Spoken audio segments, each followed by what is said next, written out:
Hello students, अभी तक आप लोगों ने डायमेंशनल एनालिसिस में फिजिकल क्वांटिटीज के डायमेंशंस, डायमेंशनल फार्मूले कैसे निकाले जाते हैं सीखा। यूजेस मैंने बताए, डायमेंशनल फार्मूले या डायमेंशंस के 3 यूज होते हैं। इसमें से आप लोगों ने फर्स्ट यूज सीखा, पहला यूज डायमेंशन का आप लोगों ने देखा सीखा। और आज हम आपको जो आगे का यूज है, जो हमारे 2 यूजेज बचे हुए हैं, वो डिस्कस करेंगे आप लोगों के साथ में। आप लोग जरा ध्यान से देखिएगा, बहुत ध्यान से देखिएगा तो समझ में अच्छे से आप लोगों को आ जाएगा, कोई दिक्कत नहीं आएगी। चलिए देखते हैं यूज नंबर 2 क्या है बच्चों। बताया था टू एस्टैब्लिश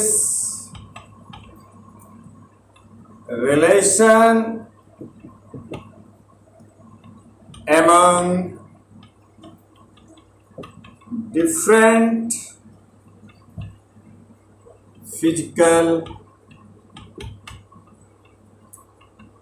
क्वांटिटीज। ये यूज है हमारा यूज नंबर 2 ऑफ डायमेंशन। तो बच्चों, इस यूज को अगर हमें समझना है तो हम लोग देखिए इसको एग्जाम्पल से कैसे समझते हैं। हम एक एग्जाम्पल ले रहे हैं जिसमें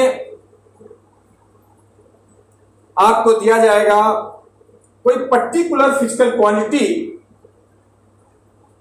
किन अदर फिजिकल क्वांटिटीज पे डिपेंड करती है।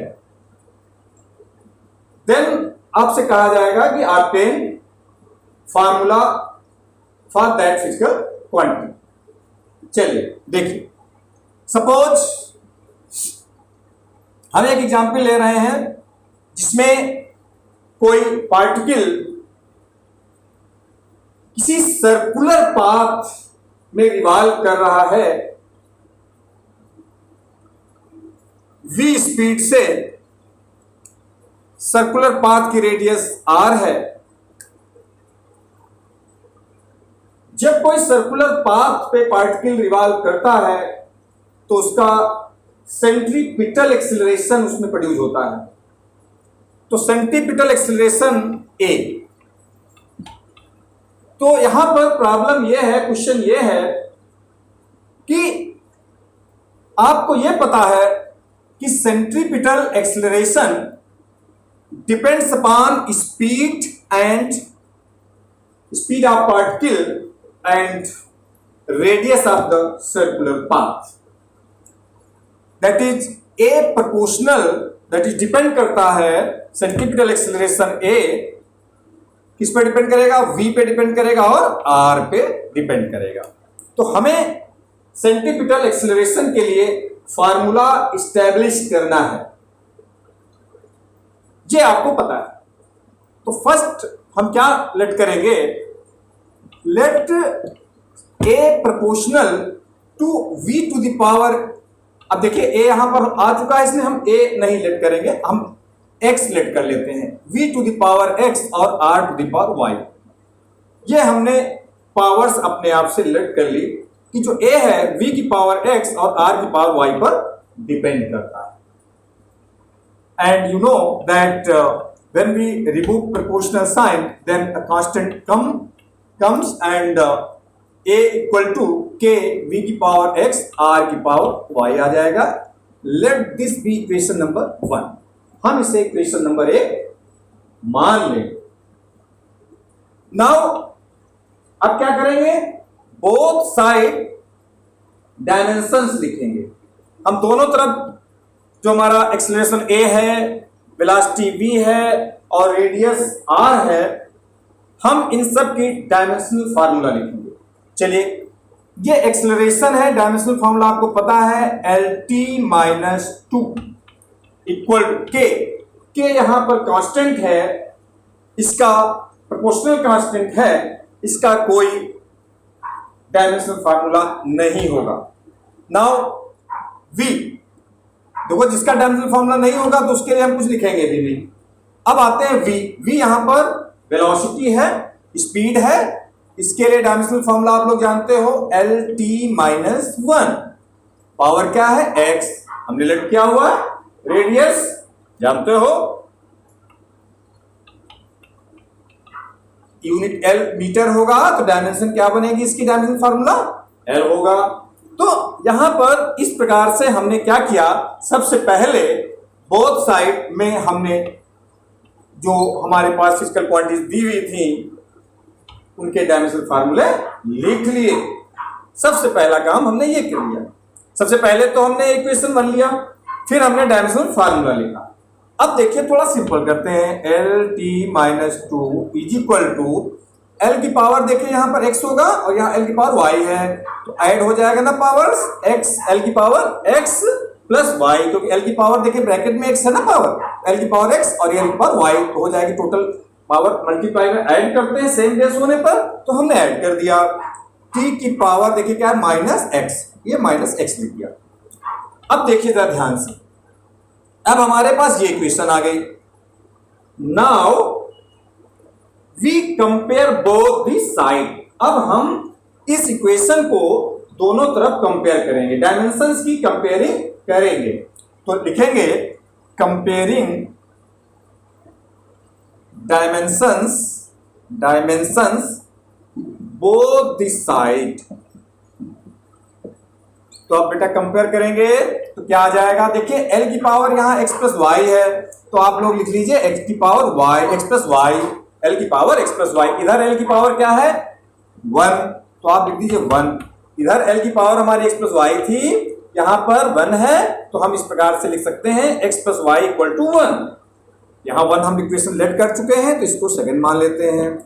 अब हम t देखिए आता है, t की पावर क्या है -x, और यहां पर t की पावर क्या है -2। तो अब t की पावर जब हम कंपेयर करेंगे, डायमेंशन कंपेयर करेंगे, तो इधर -x इक्वल टू ये -2 रहेगा, तो इससे x इक्वल टू आ जाएगा 2। ये x पता चल गया। अब इस x की वैल्यू हम रख देंगे इक्वेशन नंबर 2 में। तो अब जब हम x की वैल्यू फर्स्ट सेकंड इक्वेशन में रखेंगे तो क्या आएगा, देखिए x की प्लेस पे रखा 2 प्लस वाई इक्वल टू 1, तो इसमें y कितना आएगा, देखिए y इक्वल टू 1 - 2, यानी y जो रहेगा वो -1 आ जाएगा। ध्यान दीजिए यहां पर। अब हमने x और y को पता कर लिया। जैसे ही हमें ये जो हमने पावर लेट की थी पता हो जाए, निकल जाए, ये वैल्यूज x और y की हम इस इक्वेशन नंबर 1 में रख देंगे। चलिए रखते हैं। Putting values of x and y in equation number 2। देखिए व्हाट वी हैव, देखिए जरा ध्यान से, a equal to equation number 1 में रखेंगे। ध्यान दीजिए, इक्वेशन नंबर 1 में रखेंगे x और y की वैल्यू। a इक्वल टू क्या आएगा, k v की पावर x कितना आया था 2, r की पावर y कितना है -1। देखिए जरा ध्यान से, x हमारा कहाँ गया, ये रहा x इक्वल टू 2, जहां पर हमारा x था वहां हमने रख दिया 2, r की पावर y कितना था -1, ये मैंने रख दिया -1। अब आप इसको देखिए जरा ध्यान से, a इक्वल टू क्या आएगा, k v स्क्वायर, और ये r पावर -1 है, जब नीचे ले जाएंगे अपान में r आ जाएगा। This is our relation between among a, v and r। तो बच्चों आप लोग समझ गए होंगे। हाँ, यहां पर जो कांस्टेंट k है इसकी वैल्यू हम डायमेंशन के हेल्प से नहीं निकाल सकते हैं। This is a limitation, one of the limitation of dimension. तो k की वैल्यू चूंकि हम निकाल नहीं सकते हैं, इसलिए इसको हम एज इट इज k को बना रहने देंगे। हाँ, एक चीज और हो सकती है, अगर आपको k की वैल्यू पता है, जैसा कि ये सब फार्मूले आपके इस क्लास 11th में रहेंगे, जिसमें आपको इसका फार्मूला भी पता होगा सेंटीपिटल एक्सेलरेशन का, तो वहां से आपको पता होगा। जो सेंटीपिटल एक्सीलरेशन का फार्मूला होता है वो होता है a equal to v square upon r. तो इसमें हमारा k की जगह पे देखिए 1 है, तो हम यहां पर k इक्वल टू 1 रख सकते हैं अगर पता है तो, अदरवाइज एज इट इज आप लिख के छोड़ दीजिए। इतना ही हमारा आंसर हो जाएगा। अगर आप चाहें k की वैल्यू रख दीजिए, अगर नहीं पता है तो मत रखिए, वो यही कंप्लीट आंसर मान लिया जाएगा, a equal to v square upon r. तो बच्चों अब देखते हैं एग्जाम्पल नंबर 2, इसी से रिलेटेड। चलिए देखते हैं एग्जाम्पल नंबर 2।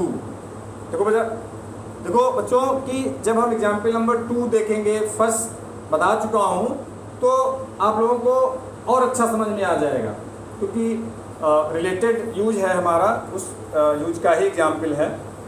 तो लेट कर लेते हैं। सपोज बच्चों आपको प्रॉब्लम में दिया हुआ है कि speed of sound, suppose it is given speed of sound v depends upon modulus of elasticity of medium E and density rho.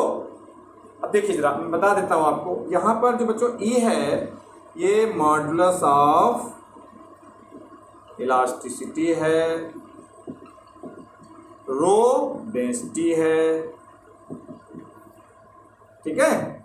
हम ये लेट कर लेते हैं, क्योंकि आपको बताया मैंने v depends upon E and rho, तो let v depends upon E की पावर a एंड रो की पावर b, ठीक है। और जैसा मैंने आपको बताया है, ये प्रोपोर्शनल हटाइए, यहाँ एक कांस्टेंट आएगा k a की पावर a रो की पावर b, इसको हम इक्वेशन नंबर 1 लेट कर लेंगे। अब क्या करते हैं, पहले एग्जाम्पल को याद करिए। हम लोग दोनों साइड, बोथ साइड में डायमेंशनल फार्मूले लिखेंगे। v का डायमेंशनल फार्मूला लिखिए LT-1, k का कोई डायमेंशनल फार्मूला नहीं होगा, E यहां पर मॉडुलस ऑफ इलास्टिसिटी। देखिए जरा बच्चों, ये मॉडुलस, देखो ध्यान से देख लीजिए, हम बता दे रहे हैं आपको। बाकी जब मॉडुलस ऑफ इलास्टिसिटी, ये जब चैप्टर होगा इलास्टिसिटी का क्लास 11 में पढ़ोगे, उस समय आपको बताया जाएगा। लेकिन यहाँ पर हमें इसका डायमेंशनल फार्मूला लिखना है, इसलिए इसके बारे में हमें पता होना चाहिए डायमेंशनल फार्मूला निकालने के लिए। तो डायमेंशनल फार्मूला जो इलास्टिसिटी का होगा, क्योंकि इलास्टिसिटी होती है स्ट्रेस अपॉन स्ट्रेन, बता देता हूं फार्मूला मैं आपको। और स्ट्रेस जो होता है, देखो स्ट्रेन का कोई डायमेंशन नहीं होगा, नो डायमेंशन, यानी नो डायमेंशन फार्मूला, ठीक है। और स्ट्रेस, जो स्ट्रेस होता है वो होता है force upon area, force upon area. तो फोर्स अपॉन एरिया का डायमेंशन लिख दीजिए, वही हमारा E का डायमेंशन हो जाएगा। फोर्स का ML-T-2, A एरिया हो गया L स्क्वायर, इसको क्या आ जाएगा ML-1T-2। ये रहा स्ट्रेस का डायमेंशन फार्मूला, और स्ट्रेस का डायमेंशनल फार्मूला भी है, और इलास्टिसिटी E का भी डायमेंशनल फार्मूला बन जाएगा, ठीक है। अब लिखिए, K का कोई डायमेंशनल फार्मूला लिखना नहीं है, E का लिखिए ML-1T-2 power A। Rho density है, डेंसिटी आपको पता है मास अपॉन वॉल्यूम। तो बच्चों मास का क्या होगा कैपिटल M, वॉल्यूम का L क्यूब, क्या बन जाएगा ML ऊपर ले आइए -3 हो जाएगा, ML-3, पावर क्या है B, ठीक है। इसको आगे लिखिए, थोड़ा सॉल्व करिए। M पावर A, ध्यान दीजिए, L power -A, T power -2A, M की पावर B, L की पावर -3B, ठीक है। अब थोड़ा सा और सॉल्व करिए। M की पावर क्या आ जाएगा A, यहाँ पर M पावर B है तो +B लिख दीजिए, L की पावर -A और यहाँ पर -3B है, लिख दीजिए, T की पावर -2A। इस प्रकार से हमने लिख दिया। अब देखिए यहाँ पर M की पावर है ना, इधर नहीं है लेफ्ट साइड में, तो आप M पावर 0 लिख दीजिए, क्योंकि M पावर 0 लिख सकता हूँ क्योंकि 1 होता है ना। Now comparing dimensions both the side, यही बताया था पहले एग्जाम्पल में भी, और इसमें भी यही करेंगे बच्चों। Comparing dimensions both the side, both the side. चलिए इसमें m की पावर क्या है, a प्लस बी, यहाँ m की पावर क्या है, 0, ठीक है ना। अच्छा एक चीज और, ये क्वेश्चन नंबर 1 हो गई। अब इसके बाद जो इक्वेशन आएंगी वो हम 2 मान लेंगे, ठीक है। अब l की पावर क्या है, माइनस के minus 3b is equal to क्या है, देखो l की पावर इधर 1 है तो 1 लिख दीजिए, माइनस है माइनस 3b, इधर है ना l की पावर, इधर l की पावर कितनी है, 1। इसको थर्ड इक्वेशन हम लेट कर लेते हैं, है ना। और उसके बाद t की पावर माइनस 2 है, minus 2a is equal to, इधर t की पावर कितनी है, माइनस 1, आप लिखिए माइनस 1, ये आ जाएगा ना 1/2, क्योंकि minus minus cancel, equal to 1/2। अब a की वैल्यू किस में रखोगे, इस सेकंड में रख दिया जाए, है ना, क्योंकि हमें तो सिर्फ a और b चाहिए, क्योंकि a b निकाल लीजिए हमारा फार्मूला बन जाएगा, ठीक है। a आ गया, अब b निकालना है तो इस सेकंड इक्वेशन में रख दीजिए, a की वैल्यू रखिए 1/2, b इक्वल टू 0। इसमें मैंने क्या किया है, a की वैल्यू क्या रखी, 1/2, b इक्वल टू 0, तो इससे b फाइंड हो गया, b कितना आएगा, माइनस 1/2। देखिए a b निकल आया ना। अब a b निकल आया, जैसे a b हम निकालेंगे उसको फर्स्ट इक्वेशन में पुट कर देंगे, तो लिखेंगे putting values of a and b, values of a and b in equation 1 equation में रख देंगे, तो देखिए क्या आ जाएगा, रखिए v equal to k e की पावर a रो की पावर b माइनस हाफ, है ना। v equal to k e की पावर हाफ, और रो हमारा डिनोमिनेटर में ले जाइए, हाफ हो गया, प्लस में हो जाएगा ना, माइनस है।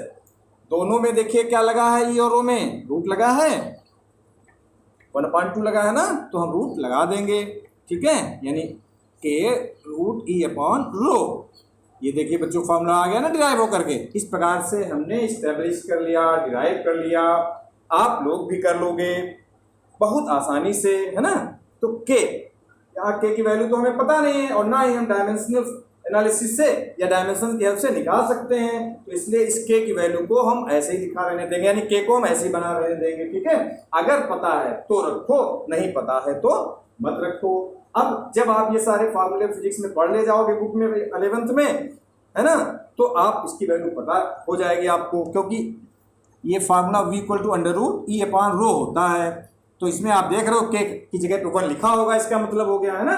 तो अगर पता है तो रखिए, नहीं तो ऐसे छोड़ दीजिए। अब यहाँ k की वैल्यू 1 आती है इसलिए मैं रखे दे रहा हूँ, है ना। और बाकी आप लोगों को नहीं पता है तो मत रखिएगा, जब पता हो जाए तो रख दीजिएगा, है ना। तो आपका दोनों सही है, ये भी सही और ये भी सही मान लिया जाएगा। तो मुझे लगता है बच्चों आप लोगों को ये सेकंड यूज हमारा डायमेंशन का अच्छे समझ में आ गया होगा, आसानी से कर ले जाओगे। सिस्टम बिल्कुल जो स्टेप्स हमने बताए हैं बिल्कुल उसी प्रकार से स्टेप्स करने हैं आपको, ठीक है। तो अब जो थर्ड यूज बच रहा है हमारा, उसको हम अपने नेक्स्ट वीडियो में आपको दे देंगे, ठीक है। ओके बच्चों, थैंक यू।